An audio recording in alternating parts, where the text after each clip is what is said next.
कांटे की टक्कर कांकेर में भी देखी जा रही है। तो लगातार जो लोगों को फायदा मिल रहा है तो उसका फायदा भारतीय जनता पार्टी को छत्तीसगढ़ में मिलता हुआ दिख रहा है। तो एक सीट जो इस बार भारतीय जनता पार्टी छत्तीसगढ़ में हार रही है वो सरोज पांडे हैं। 44-45 हजार वोटों से जो है वो हार रहे हैं, जबकि वो वर्तमान में पाटन विधानसभा से विधायक भी हैं। बृजमोहन अग्रवाल को जो मिला है जो वोटों को जो संख्या है उसकी जो लीड का जो मार्जिन है वो 5 लाख पार कर गया है। अपराजय योद्धा है वो जादू जो है ना उनका वहां पे चल नहीं रहा था और वही खामियाजा ये हुआ कि उनको हार का सामना जो है शशि सिंह को भी देखना पड़ा वहां पर। खुश है तो फिर खुशी मना ले, छोटा बड़ा केक मंगा ले, संगम में मिलता है बढ़िया केक, संगम में मिलता है बढ़िया केक।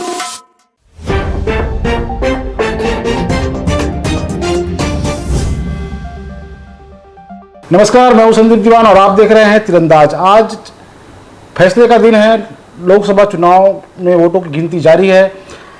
कई प्रत्याशी जो है चुनाव जीत चुके हैं, कुछ में अभी कांटे का मुकाबला है। छत्तीसगढ़ में भी जो है भारतीय जनता पार्टी जो है 10 सीटों पर आगे है, 1 सीट पर कांग्रेस के प्रत्याशी आगे चल रहे हैं। छत्तीसगढ़ में भारतीय जनता पार्टी ने 11 सीटों का लक्ष्य रखा था, लेकिन पिछले 4 चुनावों में जो है भारतीय जनता पार्टी को 10 सीटें मिलती रही है, 1 सीट पर जो है कांग्रेस को जीत मिलती रही है। पिछले लोकसभा चुनाव में जो है भारतीय जनता पार्टी को 9 सीटों पर जीत मिली थी और 2 सीटों पर कांग्रेस को सफलता हासिल हुई थी। 2024 के लोकसभा चुनाव में भी बड़ा उलटफेर देखने को मिला है। 10 सीटों पर जो है अभी भारतीय जनता पार्टी के प्रत्याशी आगे हैं और 1 सीट पर जो है कांग्रेस के प्रत्याशी आगे चल रही हैं। इस पूरे छत्तीसगढ़ के पूरे माहौल को जानने के लिए जो है हमारे साथ मौजूद है छत्तीसगढ़ के वरिष्ठ पत्रकार श्री सुरेंद्र सिंह जी। आइए हम उससे जानते हैं छत्तीसगढ़ की एक लोकसभा सीटों के बारे में। सुरेंद्र सिंह जी नमस्कार आपको। तो पहले तो जी नमस्कार। सुरेंद्र सिंह जी, छत्तीसगढ़ में जो है ये इस बार जो है मोदी जी की जो गारंटी है और मोदी जी का जो कहा था कि 400 को पार करेंगे इस बार जो है, और छत्तीसगढ़ से जो है 11 सीटें जो है इस बार भारतीय जनता पार्टी को मिलेगी ऐसा कहा जा रहा था, लेकिन इस बार केवल 10 सीटों पर ही भारतीय जनता पार्टी सिमटती हुई दिख रही है और 1 सीट पर जो है कांग्रेस को जीत मिल रही है। इस पर क्या कहेंगे आप? देखिए संदीप जी, अभी जो ताज़ा जो रुझान है, रुझान के अनुसार देखा जाए तो 11 की जो सीटें हैं, अब जो परिणाम सामने आते जा रहे हैं, दिख रहे हैं, उसमें से 1 सीट जो है कांग्रेस के खाते में जा चुकी है पूरी तरह से। उसमें कोरबा की जो ज्योत्सना महंत हैं, उससे पहले भी वो सांसद वहां से रही हैं और दूसरी बार उनको जो है पार्टी ने मौका दिया था और दूसरी बार भी पार्टी की जो है पूरी तरह से खरी उतरी है उनके विश्वास पे। तो ये माना जाए कि अब जो 10 सीटें बची हैं, 10 में भी 1 सीट जो है संदीप जी बताऊं कांकेर की सीट, वो अभी भी जो है जिसमें बीरेश ठाकुर, जिनको दोबारा जो है लोकसभा चुनाव के लिए कांग्रेस ने उतारा था, तो उनको जो है वो फाइट कर रहे हैं और 1800 से अधिक जो मार्जिन है उससे वो पीछे चल रहे हैं। तो माना जाए कि वहां पर भी जो है कांटे की टक्कर कांकेर में भी देखी जा रही है, क्योंकि कांकेर में जो भोजराज नाग हैं, इससे पहले वहां से वो विधायक भी रहे हैं हाँ भारतीय जनता पार्टी के, और इस बार जो है उनको लोकसभा का टिकट दिया गया था। तो इस तरह से पूरा आकलन किया जाए तो अभी जैसे दुर्ग में जो विजय बघेल है, वो माना जाए कि करीब 4.5 लाख वोटों से आगे चल रहे हैं अपने प्रतिद्वंदी जो है राजन साहू के। राजन साहू इससे पहले भी यहाँ पर 2 बार चुनाव लड़ चुके हैं, एक बार मेयर का लड़े हैं और विधायक का भी चुनाव लड़ चुके हैं। तो इस तरह से वो भी पुराने कांग्रेसी हैं और उन पर जो है विश्वास जताया गया था, कांग्रेस ने जिताया था, पार्टी ने जिता के उनको टिकट दिया था, तो फाइट करते हुए नजर आए। लेकिन यह कि मार्जिन बहुत अधिक है, तो वो पिछली बार जो है विजय बघेल का जो मार्जिन था वो 3.25 लाख के आसपास था। इस बार ये मार्जिन अभी जो है 4.5 लाख तक पहुंच चुका है। क्या इस और आगे बढ़ने के कुछ चांसेस है इसमें जो है? और देखिए, जिस तरह से जो क्योंकि मोदी की गारंटी और जो यहाँ की जो सरकार है, क्योंकि अभी भारतीय जनता पार्टी वर्तमान में यहाँ पर सरकार है और विष्णुदेव साय मुख्यमंत्री हैं, तो उनके नेतृत्व में जो सरकार काम कर रही है और जो गारंटियां जो उन्होंने विधानसभा में लोगों से की थी, आम जनता से किया था, तो उसको पूरा करने का भी काम कर रही है। तो लगातार जो लोगों को फायदा मिल रहा है तो उसका फायदा भारतीय जनता पार्टी को छत्तीसगढ़ में मिलता हुआ दिख रहा है। यानी अपन कह सकते हैं कि मोदी की गारंटी और विष्णु का सुशासन जो है छत्तीसगढ़ में काम कर गया है। हाँ, इसको बिल्कुल कह सकते हैं। और जिस तरह से लगातार सबसे बड़ी बात है कि सरोज पांडे एक समय ऐसा था कि वो यहाँ की महापौर भी थी, जो भी कोरबा से चुनाव लड़ रही है। जो कोरबा से जो चुनाव लड़ रही है भारतीय जनता पार्टी से, वो दुर्ग से महापौर भी थी, यहाँ से नगर निगम की दुर्ग महापौर थी और विधायक भी रही और सांसद भी जीती थी। जी। एक साथ 3 जो है पद उनको मिले थे। तो अब ये हालात है कि एक बार जो है वो यहाँ से उनको 2000 करीब 2014 में जो है उनको लोकसभा टिकट दिया था भारतीय जनता पार्टी ने। तो एक सीट जो भारतीय जनता पार्टी जो हारी थी वो दुर्ग लोकसभा थी और कांग्रेस ने जो है कांग्रेस की लाज बचाई थी। और इस बार ये हो रहा है कि कोरबा सीट जो है, अगर भारतीय जनता पार्टी एक सीट जो हार रही है वो कोरबा हार गई है। अब पूरा देश डिक्लेयर्ड हो चुका है, हालांकि अभी कुछ देर बाद उनको जो है प्रमाण पत्र जो है जो जीते प्रत्याशी ज्योत्सना महंत उनको मिल जाएगा। तो एक सीट जो इस बार भारतीय जनता पार्टी छत्तीसगढ़ में हार रही है वो सरोज पांडे हैं। उनके अब इस वर्तमान में वो जो है राष्ट्रीय उपाध्यक्ष भी है भारतीय जनता पार्टी की। तो अब ये है कि इस तरह से जो है ये कोरबा का हो गया। इसी तरह जो अन्य जो सीटें हैं वहां पर अगर बात करें तो राजनांदगांव से जो है पूर्व मुख्यमंत्री भूपेश बघेल, वो भी बहुत उनका मार्जिन जो हार का जो देखा जाए तो काफी बड़ा अंतर है, करीब 44-45 हजार वोटों से जो है वो हार रहे हैं, जबकि वो वर्तमान में पाटन विधानसभा से विधायक भी हैं और पूर्व मुख्यमंत्री रहे हैं। उसके बावजूद भी जो है 45 हजार वोटों से लगभग वो हार का सामना रायपुर में इस बार जो है प्रचंड जो बहुमत जो बृजमोहन अग्रवाल को जो मिला है, जो है जो वोटों को जो संख्या है उसकी जो है जो लीड का जो मार्जिन है वो 5 लाख पार कर गया है। तो इस पर क्या कहेंगे? देखिए क्या है कि बृजमोहन अग्रवाल अजय उनको बताया जाता है कि वो जो अपराजय योद्धा है वो। तो वो योद्धा कायम है वो, और कायम रखते हुए जिस तरह से उन्होंने कहा था कि वो 5 लाख से ज्यादा वोटों से वो जीतेंगे, तो वैसे ही मार्जिन उनका चल रहा है और करीब 5.5 लाख करीब मार्जिन पहुंचने वाला है उनका, जिस तरह से अभी जो रुझान आ रहा है। तो ये माना जाए कि जो विकास उपाध्याय है एक बार के वो विधायक रहे हैं और संसदीय सचिव भी बनाया गया था उनको जब सरकार कांग्रेस की छत्तीसगढ़ में थी। तो उनको लोकसभा में उतार के कांग्रेस ने उनके सामने रखा था, लेकिन जो हार का जो आंकड़ा है वो काफी बड़ा होता जा रहा है। इस ऐतिहासिक जीत के लिए क्या बृजमोहन को जो है सेंट्रल में कोई मिनिस्ट्री मिल सकती है? ऐसा लगता है आपको? अभी जो हालात हैं चर्चा भी है, अभी जिस तरह से वर्तमान अभी कांग्रेस पार्टी ने एक प्रेस कॉन्फ्रेंस की है दिल्ली में, और जो राष्ट्रीय अध्यक्ष हैं मल्लिकार्जुन खड़गे और राहुल गांधी और सोनिया गांधी, सारे जो वरिष्ठ नेता हैं कांग्रेस के, उन्होंने प्रेस कॉन्फ्रेंस की तो एक संकेत जरूर दे दिया है कि वो ये माना जाए कि इतना आसानी से एनडीए को सरकार बनाने नहीं देंगे। जो इंडिया गठबंधन है उसको कहीं ना कहीं वो दावा अपना जो है सरकार बनाने के लिए वो पेश कर सकते हैं। तो ये माना जाए कि अगर एनडीए की सरकार बनती है तो छत्तीसगढ़ से कहीं ना कहीं एक आध मंत्री जो सीट जीती है, और उनके जो पति है चरणदास महंत, वो विधानसभा अध्यक्ष रहे हैं, वर्तमान में भी विधायक, इससे पहले वो केंद्रीय राज्य मंत्री भी रह चुके हैं छत्तीसगढ़ से, वो कोरबा से ही जीत के वो गए थे। तो ये माना जाए कि ये अगर कुछ सिनेरियो बनता है ऐसा है तो हो सकता है कि कांग्रेस की एक सीट अगर यहाँ से जीत के आती है, एक सीट अभी भी कांकेर की फाइट चल रही है उसमें, तो अभी कुछ कहा नहीं जा सकता। कांकेर वाले भी टक्कर है, भोजराम नाग और जो है वीरेश ठाकुर जो है वहां पर चुनाव लड़ रहे हैं। और अगर बीजेपी की सरकार बनती है, अगर एनडीए अपना खैर अभी तो एनडीए के पास, अभी तो एनडीए बहुमत एनडीए के पास है, बहुमत दिख रहा है, तो ये माना जाए एनडीए के पास दिख रहा है। इंडिया गठबंधन जो है अभी 230-235 तक से सिमटी हुई है, तो बहुमत जो है एनडीए के पास है। सिंह साहब, मैं ये जानना चाहूंगा जो है बस्तर के परिप्रेक्ष्य में आपसे मैं बात करना चाहूंगा। बस्तर में जो है कांग्रेस के कद्दावर नेता जो है कवासी लखमा को इस बार जो है मैदान में उतारा गया था, और वो इस बार ऐसा लग रहा था कि वहाँ कांटे का मुकाबला है करके जो है, लेकिन जो चुनाव परिणाम जो सामने आ रहे हैं उसमें तो ऐसा कुछ लग नहीं रहा है। तो इसका क्या कारण मानते हैं आप? जो अभी जिस तरह से बस्तर में जो महेश कश्यप भारतीय जनता पार्टी की उन्होंने लीड रखी कि 55,000 ज्यादा वोटों से वो आगे हैं, और कवासी लखमा को कांग्रेस ने इसलिए वहाँ पे उतारा था कि वो नोन चेहरा है, लोग उनको जानते हैं, तो इसलिए जो है उसका फायदा लेना चाहती थी, और कई मायनों में उनकी अच्छी पकड़ भी है लोगों के बीच में, और नोन चेहरा आदिवासी अच्छी पकड़ है, तो इसलिए उनको जो है कांग्रेस ने मैदान में उतारा था। और उससे पहले मंत्री भी रहे हैं, वो पूर्व सरकार में मंत्री भी रहे हैं अपनी, तो ये फैक्टर था। लेकिन जिस तरह से वहाँ पे जो स्थानीय लोग हैं उनसे जब अपन बातचीत करते हैं तो वो निकल के आता है कि जो कोर वोटर है कांग्रेस का वो घर से निकला नहीं। तो इसका जो है खामियाजा कहीं ना कहीं जो दिखता हुआ नजर आ रहा है कि जो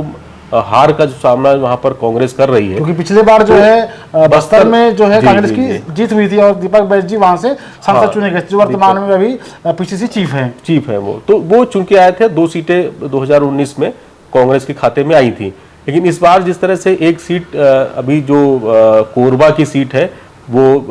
कांग्रेस के पाले में आ चुकी है, और जो 10 सीटें हैं वो भारतीय जनता पार्टी जीत करने के पूरी से कगार, क्योंकि जो जीत जो निर्णायक जीत है उस तरफ बढ़ चुकी है। लेकिन एक कांकेर की सीट जो है जहां पर फंसी हुई है, 1800-1900 जो है मार्जिन से अभी जीत हार का अंतर भी चल ही रहा है वहां पर, और काउंटिंग चली रही है। तो ये अभी सुरेश जी, मैं ये चीज़ जानना चाहूँगा, जो है छत्तीसगढ़ में जैसे विधानसभा चुनाव हुआ था, तो विधानसभा चुनाव के दौरान जो है भारतीय जनता पार्टी ने जो है अपने सांसदों को जो है विधायक का टिकट दिया था। कुछ इसी तरह से जो है लोकसभा चुनाव में जो है कांग्रेस पार्टी ने जो है अपने जो विधायक थे उनको जो है सांसद का चुनाव लगाया। उसमें जैसे आपका कवासी लखमा है, आपका देवेंद्र यादव है, आपका जो है भूपेश बघेल है, उसके अलावा जो कांग्रेस सरकार कार्यकाल में जो है कैबिनेट मंत्री थे, आपका शिव डहरिया, क्या कवासी लखमा, तो इनको भी जो है चुनाव लगाया गया। तो क्या इस बार जो है जो कांग्रेस ने जो रणनीति बदली थी उसका कुछ लाभ मिलता नहीं दिखा, इस पर क्या कहेंगे? देखिए, अगर क्योंकि एक बड़ा चेहरा था प्रधानमंत्री नरेंद्र मोदी का, उस पे चेहरे पे भारतीय जनता पार्टी पूरी तरह से चुनाव लड़ी है,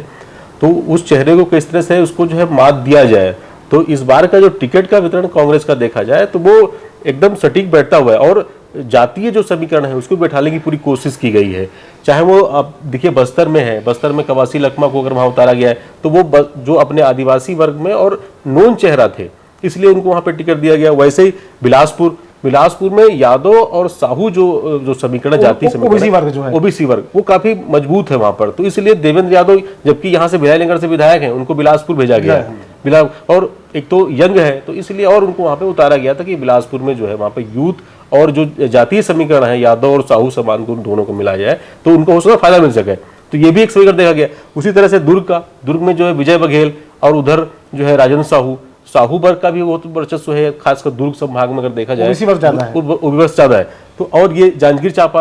चांपा में जो एससी वर्ग का जो है इसीलिए जो है वहाँ पे शिव डहरिया को टिकट दिया, हाँ, जो पहले जो है कांग्रेस सरकार में वो मंत्री थे, हाँ, तो वो उनको वहां पर उतारा गया। तो ये जातीय समीकरण और साथ में ये वहाँ के जो कौन से वर्ग को कितना प्रभावित करता है, भौगोलिक परिस्थिति भी देखी गई, तो उसका इस तरह टिकट का वितरण किया गया, लेकिन इसका लाभ नहीं मिल पाया, इसका लाभ मिलता हुआ दिख नहीं रहा है। एक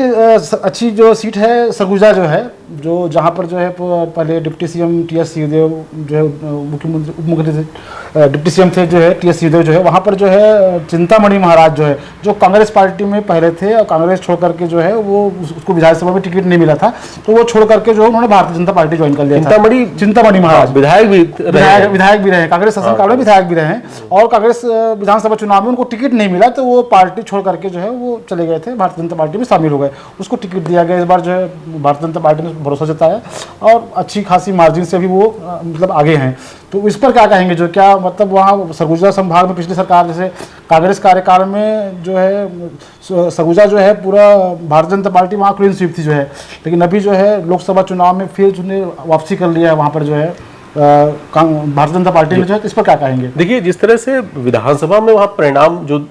आए, खासकर जो सरगुजा संभाग में 14 सीट थे वहाँ पर, 14 सीटें थी, तो पूरा वहाँ पे पूरा सुपड़ा साफ हो गया था कांग्रेस का। भारतीय जनता पार्टी को वहाँ पे अच्छा बहुमत मिला था, इसीलिए पूरे सिनेरियो देखते हुए चिंतामणि महाराज भी जो है क्योंकि नाराज थे कांग्रेस से, उनको टिकट नहीं दिया गया 2023 में, उनको चुनाव विधानसभा का नहीं मिला, इसीलिए वो फिर बीजेपी में वो शामिल हो गए। उसका फायदा उनको ये मिला कि अब उनको टिकट भी मिला, भारतीय जनता पार्टी ने दिया और वो जीत के भी है, और मार्जिन भी जो जीत हार का है वो करीब 60,000 से ज्यादा है। तो और जो वहां पर जो टिकट दिया गया कांग्रेस की तरफ से वो शशि सिंह कुर्राम करके हैं, वो पूर्व मंत्री की बेटी है, हाँ, बेटी भी है और जिला पंचायत सदस्य और इस तरह से पद पे भी वो काबिज है, तो उनको टिकट दिया गया था। लेकिन जिस तरह से हालांकि टीएस सिंहदेव का एक बड़ा नाम है उस इलाके में और महाराज के नाम से जाने जाते हैं सरगुजा पूरे संभाग में, लेकिन वो जादू जो है ना उनका वहां पे चल नहीं रहा था, और वही खामियाजा ये हुआ कि उनको हार का सामना जो है शशि सिंह को भी देखना पड़ा वहां पर, और वो मान के चलिए कि अब जब घोषणा हो जाएगी तो वो 60,000 से ज्यादा अधिक वोटों से वो हार रही हैं, तो वहां से भी भारतीय जनता पार्टी के जो ये चिंतामणि महाराज हैं वो जीत रहे हैं। एक रायगढ़ लोकसभा सीट भी जो है काफ़ी चर्चाओं में थी, जो है यहाँ पर से राज परिवार की जो है डॉक्टर मेनका देवी जो है उनको जो है कांग्रेस पार्टी ने जो है टिकट दिया था और भारतीय जनता पार्टी ने यहाँ से राधेश्याम राठिया को जो है उम्मीदवार बनाया था। यहाँ भी जीत का मार्जिन जो है अभी जो टीवी स्क्रीन पर चल रहे हैं, जो आंकड़े आ रहे हैं, तो उस पर भी मार्जिन जीत का अंतर बहुत ज़्यादा है। तो इस पर क्या कहेंगे? देखिए, वहाँ पर रायगढ़ सीट जो है, रायगढ़ सीट से एक तो रायगढ़, दूसरा कोरबा, जसपुर के जो राजा हैं रणविजय सिंह, वो ये चाहते थे कोरबा से उनको टिकट दिया जाए, लेकिन पार्टी किसी वजह से उनको टिकट नहीं दी। पार्टी ने कहा कि आप जो है पार्टी में काम करें, आपको आगे मौका मिलेगा। तो वो थोड़ा सा नाराज हुए थे, खासकर कोरबा के लिए, क्योंकि कोरबा सामान्य है। ये जो रायगढ़ सीट है वो जो है एसटी वर्ग से जो आती है। तो और रही बात रायगढ़ की, रायगढ़ से ही, क्योंकि वहाँ से मंत्री जो ओम प्रकाश जो है चौधरी, ओपी चौधरी जो है, वहाँ से मंत्री भी आते हैं रायगढ़ से। तो वो इस लिहाज से जो है ये सीट, और जो मार्जिन जो वहाँ पे आया है वोट का, वो 2 लाख से अधिक है। और जो खासकर जो अभी वर्तमान में जो सरकार है भारतीय जनता पार्टी की छत्तीसगढ़ में, वो आम लोगों को जो जिस तरह से जो योजनाओं को जो उनको लाभ देने की बात कही है, जो लाभ मिलने लगी है, जो गारंटी जो उन्होंने अपने विधानसभा में वादा किया था, उसको पूरा कर रहे हैं, तो उसका भी लाभ लोगों को मिलना शुरू हुआ है। तो जनता जो है कह रही कि चलो ठीक है, कम से कम डबल इंजन की सरकार रहेगी तो ज़्यादा विकास छत्तीसगढ़ में होगा। लोकसभा चुनाव में इस बार जो है दुर्ग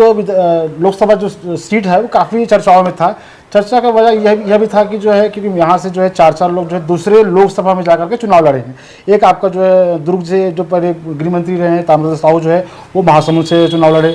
दुर्ग में ही सक्रिय रहने वाली सरोज पांडे जो है वो कोरबा से चुनाव लड़ी जो है। दुर्ग भिलाई शहर में सक्रिय रहने वाले देवेंद्र यादव जो है बिलासपुर शहर से चुनाव लड़े। और तो ऐसा जो इस बार भिलाई दुर्ग शहर से संबंध रखने वाले जो है पूर्व मुख्यमंत्री भूपेश बघेल जो है नांदगांव से चुनाव लड़े। तो दुर्ग जो संसदीय क्षेत्र है उसकी चर्चा जो है खूब हो रही थी जो है इस पूरे चुनाव के दौरान जो है। लेकिन जितने भी प्रत्याशी जो है अपने क्षेत्र को छोड़ करके दूसरे जगहों पे चुनाव लड़ने गए, उनको जो है इसका क्षेत्र बदलने का फायदा नहीं मिला। हाँ, ये बिल्कुल कह सकते हैं। और दूसरा, दुर्ग अगर बात करें तो दुर्ग ऐसा किला है, यहाँ पर जो लोग हैं दिग्गज, चाहे इससे पहले इस कांग्रेस की सरकार रही हो, यहाँ से दुर्ग से करीब 5 या 6 मंत्री यहाँ पे थे, मुख्यमंत्री दुर्ग संभाग 6 लोग के लगभग थे जो मंत्री जो है, मंत्री और मुख्यमंत्री भी यहीं से इसी जिले से थे। गृह मंत्री क्या बोलते हैं, मुख्यमंत्री और पीएचई मंत्री तो यही दुर्ग जिले से ही थे। पीएचई मंत्री, कृषि मंत्री और महिला बाल विकास मंत्री और मतलब संसदीय सचिव थे कार्य लोग। तो मतलब इस तरह से दुर्ग पहले से भी जो है छत्तीसगढ़ में एक राजनीति का जो है बड़ा अखाड़ा रहा है। तो यहाँ से बड़े दिग्गज निकल के जाते हैं, चाहे अभी दिवंगत जो मोतीलाल वोरा रहे, वो जो कोषाध्यक्ष रहे और मुख्यमंत्री रहे मध्य प्रदेश शासनकाल में। तो वो इस तरह से जो है दुर्ग, इसीलिए यहाँ से जो है अलग अलग जगहों से उनको भेजा गया। मेरा सवाल ये था सिंह साहब जो है कि जो सीट बदलने का जो था जो है, जैसे अपना खुद का जो जहाँ पर उन लोग सक्रिय रहे हैं उसको छोड़ करके जो है दूसरे जगहों पर गए, चाहे भारतीय जनता पार्टी रहे चाहे कांग्रेस रहे, लेकिन नुकसान तो दोनों को हुआ है। अपना अब जहाँ से चुनाव लड़े वो तो लगभग जो है अभी तो जो रुझान जो आ रहे हैं स्क्रीन पे जो है उस पर तो आप देख ही रहे हैं कि कितने मार्जिन से पीछे चल रहे हैं। तो मैं कहना चाह रहा हूँ कि जहाँ अपना जहाँ वो सक्रिय रहे उसको छोड़कर जो है दूसरी सीट पर जो है अपनी किस्मत आजमाने गए तो उनको हार का सामना करना पड़ा है। क्या ऐसा नहीं लगता कि आप वो सीट जहाँ पर वो सक्रिय थे वहीं वो चुनाव लड़ते तो जीत जाते? देखिए, पार्टी की जो इंटरनल जो रिपोर्ट होती है उसके आधार पर जो है प्रत्याशी चुने जाते हैं, क्योंकि ये लोकसभा का चुनाव था। तो लोकसभा चुनाव में ये रहता है कि पार्टी ने सर्वे, अंदरूनी सर्वे कराया होगा, तो वो उनको ये लगा कि हाँ ये जो अमुक व्यक्ति जो है अगर यहाँ से लड़ेगा तो हार सकता है, अगर इस सीट को छोड़कर अगर कहीं और से चुनाव लड़ता है तो वो जीतने की उसकी संभावना है। इसीलिए पार्टी ने उस पर विश्वास जता के उस जो है लोकसभा में उनको टिकट देके वहाँ पर उनको प्रत्याशी बनाया। लेकिन ये जरूर है कि उन्होंने पूरी दमखम से चुनाव लड़ा, लेकिन हार का सामना देखना पड़ा। लगभग जितने भी, चाहे वो कांग्रेस के हों, बीजेपी के भी, यहाँ से दुर्ग से सरोज पांडे भी कोरबा चुनाव लड़ने के लिए गई, वो भी हार गई। तो इस तरह से जो है महासमुंद में ताम्रध्वज साहू यहाँ से गए और दुर्ग से ही पाटन विधानसभा क्षेत्र से जीत के आए पूर्व मुख्यमंत्री भूपेश बघेल, राजनांदगांव उनको भेजा गया था। तो पार्टी ने सर्वे जरूर कराया इंटरनल, लेकिन जो रिपोर्ट में जो चीजें थी तो उसमें ये हुआ कि कार्यकर्ता को किस तरह से अपनी तरफ खींचना है। बाहरी का भी एक टैग लग गया कि भाई हमारे क्षेत्र तो है नहीं, कि बाहर से इनको पार्टी ने जो है ऊपर से पैराशूट टाइप को उतार दिया है, अब उनको हमको जिताना पड़ेगा। तो एक ये भी असमंजस था जनता के दिमाग में, तो उसका भी खामियाजा कहीं ना कहीं जो है, जो यहाँ के जो प्रत्याशी बाहर गए लड़ने के लिए, वो हार का उनको सामना देखा। एक दो मुझे पुराना जो है पूर्व जो लोकसभा चुनाव हुए थे उसके परिणाम मुझे भी स्मरण में आ रहे हैं। जैसे 2004 में जो है अजीत जोगी जो है एक बार चुनाव जीते, 2009 में जो है चरणदास महंत चुनाव जीते, 2014 में जो है ताम्रध्वज साहू चुनाव जीते। ये 3 कार्यकाल ऐसे थे कि जिस बार जो है हमेशा भारतीय जनता पार्टी को 10 सीटें मिलती थी, और ये 3 बार के कार्यकाल में जो है एक एक करके जो है इन्होंने कांग्रेस की लाज बचाई थी। तो अगर इस बार अगर जैसे इस बार आपका जो ताम्रध्वज साहू जो है उनको अगर दुरुस्त ही लड़ाया जाता तो क्या जीत संभव थी, ऐसा लगता है आपको जो है? क्योंकि एक बार वो चुनाव जीत चुके थे और भीषण मोदी लहर में चुनाव जीते थे, तो क्या ऐसा आपको नहीं लगता कि अगर ताम्रध्वज साहू को जो है दुर्ग के रहने वाले थे, दुर्ग से उनको टिकट दिया जाता तो इस बार ओबीसी से वो भी ताल्लुक रखते हैं और वो भी साहू समाज के हैं, तो क्या अगर वो चुनाव जीत मैदान में फाइट करते तो इस बार बीजेपी की टक्कर नहीं मिलती? देखिए क्या है, ताम्रध्वज साहू विधानसभा में चुनाव हार चुके थे, ग्रामीण से वो चुनाव हारे और बुरी तरह से चुनाव हारे। तो पार्टी दोबारा जो है यहाँ पर वो इस क्षेत्र में लड़ाना नहीं चाह रही थी, और महासमुंद जाने के पीछे कारण ये था कि वहाँ साहू वर्ग जो है एक बड़ा वर्ग है वोट बैंक का, तो वहाँ पर ज़्यादातर अगर देखा जाए तो जो महासमुंद से है ज़्यादातर लोग जो है साहू वहाँ पर जीते हैं। भारतीय जनता पार्टी के 2-3 बार जो आप सांसद देखेंगे वो साहू समाज से ही आते हैं। तो इस तरह से समीकरण बिठाने की कोशिश वहाँ पर पार्टी ने की, लेकिन वो समीकरण जो है बैठ नहीं पाया। या ऐसा लगता है कि कांग्रेस ने वही जो है घिसे पीटे चेहरे को जो है फिर उतार दिया, इसका बड़ा नुकसान हुआ होगा कि वही चेहरे जो है आपको जो है विधानसभा चुनाव के समय देखने को मिले, फिर वही चेहरा जो है आपको लोकसभा चुनाव में देखने, तो एक जनता के मन में भी बदलाव ऐसा लगता है कि हो सकता है। सबसे बड़ी बात है कि जो लोकसभा का जो चुनाव होता है उसमें चेहरा तो खैर एक मायने रखता ही है, लेकिन पार्टी सबसे अहम रखती है माने, कि पार्टी सबसे पहले आदमी दिखता है कि हाँ पार्टी, क्योंकि व्यक्ति जो चेहरा, क्योंकि एक बड़ा क्षेत्र होता है लोकसभा का, तो उसमें जो है मेन तो ये रहता है कि हाँ किस पार्टी से व्यक्ति है, तो पार्टी पहले माने रखती है कि पार्टी कौन है, उसके पास व्यक्ति कौन है, उसके बाद उसका क्योंकि जातीय समीकरण बैठाना खासकर हर जगह पर जातीय समीकरण जरूर बैठता है, तो इस समीकरण बैठाने का और इसको करने का खामियाजा कहीं ना कहीं पार्टी को उठाना पड़ा। और जो बाहरी का एक ठप्पा लगा, जो यहाँ से जो बाहर चुनाव लड़ने के लिए गए बाहरी का भी ठप्पा लगा, और पार्टी के प्रति जो, क्योंकि विधानसभा का चुनाव हारी हुई है, पार्टी हार गई थी, कांग्रेस हारी हुई थी, बुरी तरह से हार गई यहाँ पर छत्तीसगढ़ में, तो उसका भी खामियाजा उतना पड़ा। और जो अभी वर्तमान भारतीय जनता पार्टी लगातार काम कर रही है और फील्ड पे उतरे हुए लोग हैं, तो उनको ये पता है किस तरह से चुनाव किस तरह से लड़ेंगे और कौन प्रत्याशी कहाँ होगा, तो इस तरह से इंटरनल जो सर्वे कराया गया था उसका फायदा भारतीय जनता पार्टी की मिला, और जो कांग्रेस ने जो इंटरनल सर्वे कराया था उसका कहीं ना कहीं खामियाजा ये रहा कि वो सही तरह से सर्वे नहीं हो पाया। उसका नतीजा ये रहा कि जो अभी एक ही प्रत्याशी जीत के, अभी जिस तरह से जो रिजल्ट आ रहे हैं उसमें एक ही प्रत्याशी जीता हुआ दिख रहा है भारतीय कांग्रेस का। तो ये सब सारे समीकरण देखे जाते हैं, और कि लोकसभा का चुनाव है तो हर चीज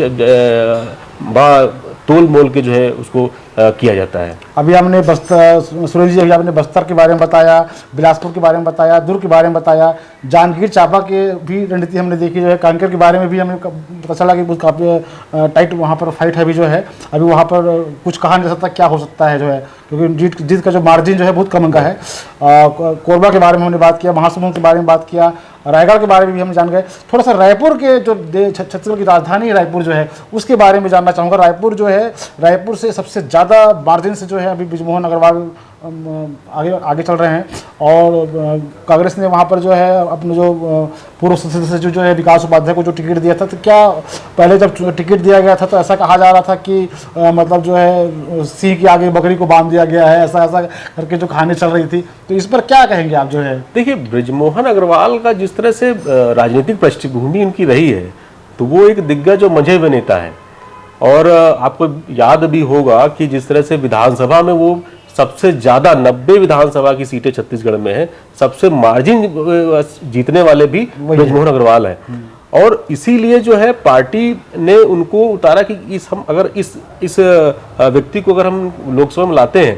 तो ये माने कि वो पार्टी चल रही थी कि ये हमारी जो सीट जो है ना एकदम सेफ है, कोई हमको टेंशन नहीं है, रायपुर से मुझसे कोई टेंशन नहीं। और राजधानी में जो 8 सीटें हैं विधानसभा की, वो 8 सीटें जो है भारतीय जनता पार्टी के खाते में है, तो सबसे बड़ी बात यह थी कि वो हर चीज से सब सेफ थी सीट ये, और कैंडिडेट जो था वो एक दिग्गज नेता और मंत्री भी हैं वो वर्तमान में भी। तो इस तरह से जो है पार्टी ने उन पर भरोसा जताया और पार्टी के भरोसे पे वो खरा उतरे और जो मार्जिन जो है मुझे लगता है कि वो 5-5.5 लाख जो है मार्जिन से वो जीतेंगे। और रही बात विकास उपाध्याय की, विकास उपाध्याय एक बार जो विधानसभा का चुनाव हार चुके थे, फिर उनको फिर टिकट कांग्रेस ने दिया तो फिर वो जीते, फिर सरकार बनी तो सरकार में वो संसदीय सचिव रहे, फिर बाद में फिर जो है 2023 में जब विधानसभा का चुनाव हुआ छत्तीसगढ़ का तो उनको टिकट कांग्रेस ने दिया तो वो बुरी तरह से हारे और जो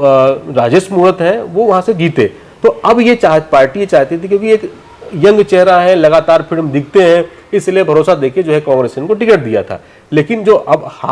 क्योंकि हार जीतेगा तो एक ही आदमी, तो इसीलिए जो है विकास उपाध्याय का जो है अब ये है कि उनको एक नया अनुभव मिल जाएगा किस तरह चुनाव लड़ा जाता है, क्योंकि अभी तक उनको विधानसभा का ही अनुभव था, अब उनको लोकसभा का अनुभव आया, तो धीरे धीरे जो है वो प्रयास करेंगे। लेकिन ये जरूर है कि बृजमोहन अग्रवाल एक बड़े कद के नेता हैं और जिस तरह से वो चुनाव लड़ते हैं मैनेजमेंट से तो वो अब दिख गया है और जिस तरह से दिख रहा है कि छत्तीसगढ़ में जो 11 लोकसभा सीटें हैं सबसे ज्यादा मार्जिन जीतने वाले वही होंगे। पूर्व मुख्यमंत्री भूपेश बघेल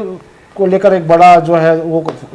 चेहरा था जो है नांदगांव में जो है, इससे पहले जो है भूपेश बघेल हालांकि रायपुर से भी चुनाव लड़े थे लोकसभा चुनाव जो है, तो वो इस बार भी जीत पाए थे। लेकिन इस बार ऐसा कयास लगा रहे थे लोग जो है कि कांटे की टक्कर जो है राजनांदगांव में देखने को मिलेगी। और चूंकि पिछली सरकार में वो मुख्यमंत्री थे जो है, तो जाहिर सी बात है लोकप्रिय चेहरा तो अभी छत्तीसगढ़ में ओबीसी वर्ग का दिख रहा है। तो इस बार जो है लेकिन बड़ा कोई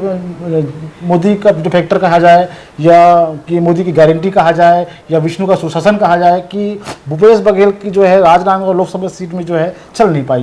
देखिए भूपेश बघेल वो भी धाकड़ नेता है और जहाँ तक मुझे पता है कि वो छात्र राजनीति से निकले हुए नेता हैं, तो लड़ाकू जुझारू नेता है वो। तो ये इसीलिए पार्टी ने उनको राजनांदगांव से उतारा, लेकिन लगातार पार्टी के अंदर ही अंतर्कलह दिखती रही। कई ऐसे नाम जो है वहां से आए पार्टी के अंदर से ही जो उनका विरोध करते रहे, एक दूसरे की टांग खींचते रहे। और जो वहां की जो विधानसभा की सीटें हैं उनकी जो लोकसभा में आता है राजनांदगांव में, तो 7 विधानसभा में आती हैं, उसमें से 4 सीटें जो है वो कांग्रेस की होने के बावजूद भी जो है वो जीत नहीं पाए। एक जो है नांदगांव सीट के परिप्रेक्ष्य में एक ये भी हो गया कि पूर्व मुख्यमंत्री मोतीलाल वोरा भी वहां से चुनाव हारे और जो है अभी जो है जो रुझान जो सामने आ रहे हैं, जो हार जीत का जो आंकड़ा है, जो अंतर है, वो भी जो है भूपेश बघेल के फेवर में नहीं, पक्ष में नहीं है। तो अपन मान ले कि जो है अगर भूपेश बघेल हारते हैं तो एक दूसरे मुख्यमंत्री जो है जो उनकी यहाँ से हार हो रही है, पूर्व मुख्यमंत्री जो है। हाँ बिल्कुल, जिस तरह से अब मोतीलाल वोरा जी जो चुनाव वहाँ से लड़ते थे राजनांदगांव से, और फिर डॉक्टर रमन सिंह वहाँ से लड़े थे, वो जीते थे। और जब अटल बिहारी वाजपेयी जी की जब सरकार केंद्र बनी थी तो वो केंद्रीय राज्य मंत्री बनाए भी गए थे। तो भी एक संयोग ही है कि वहां से जो पूर्व मुख्यमंत्री जो लड़ा है वो हार गया है। तो वहां से जो है भूपेश बघेल पूर्व मुख्यमंत्री लड़े, वो भी हारने की जिस तरह से जो अभी जो चुनावी परिणाम आ रहे हैं तो उसमें हारते हुए नजर आ रहे हैं, क्योंकि निर्णायक जीत पर जो है वहां पर जो लड़ रहे हैं पांडे जी, तो वो संतोष पांडे वो जीतते हुए नजर आ रहे हैं और दूसरी बार जीतेंगे वो। सबसे बड़ी बात है कि छत्तीसगढ़ में भारतीय जनता पार्टी ने दूसरी बार अगर किसी को टिकट दिया है तो वो संतोष पांडे थे जी, और विजय बघेल को 2 बार, 2 व्यक्ति जो ऐसे हैं जिनको 2 बार टिकट दिया गया। तो दूसरी बार तो है वो भी विजय बघेल भी जीत रहे हैं और संतोष पांडे भी जीत रहे हैं। तो अब कांग्रेस की स्थिति यह है कि वहां पर बहुत अंतर्कलह थी और दूसरा बाहर का वही फैक्टर लग गया कि हाँ बाहर के व्यक्ति है, इसलिए वहां पे वो उस तरह से उनको वहां पर फायदा नहीं मिला है। तो इसी कारण ये है कि भूपेश बघेल भी जो है वहां से चुनाव हारते हुए दिख रहे हैं। ये थे जो है छत्तीसगढ़ में जो है 11 सीटें हैं, लोकसभा सीटें 11 सीटें हैं। उसमें जो है 10 सीटों पर जो है भारतीय जनता पार्टी के प्रत्याशी बढ़त बनाए हुए हैं, कई निर्णायक जीत की ओर पहुंच चुके हैं और 1 सीट पर जो है कांग्रेस प्रत्याशी ज्योत्सना महंत जो है वो आगे है। तो हमने आपको जो है छत्तीसगढ़ के पूरे 11 लोकसभा सीटों के बारे में विस्तार से जानकारी दी और आगे की खबरों को देखने के लिए आप तीरंदाज से जुड़े रहिए। स्पर्श मल्टी स्पेशलिटी हॉस्पिटल अब दे रहा है रोबोटिक जॉइंट रिप्लेसमेंट की सुरक्षित सुविधा, यानी अब रोबोटिक तकनीक से घिसे हुए दर्द भरे घुटनों का ऑपरेशन भिलाई में, वो भी फुल टाइम विशेषज्ञों की देखरेख में, साथ ही न्यूनतम दर पर हेल्थ पैकेज की सुविधा। स्पर्श मल्टी स्पेशलिटी हॉस्पिटल, एक एहसास अपनेपन का।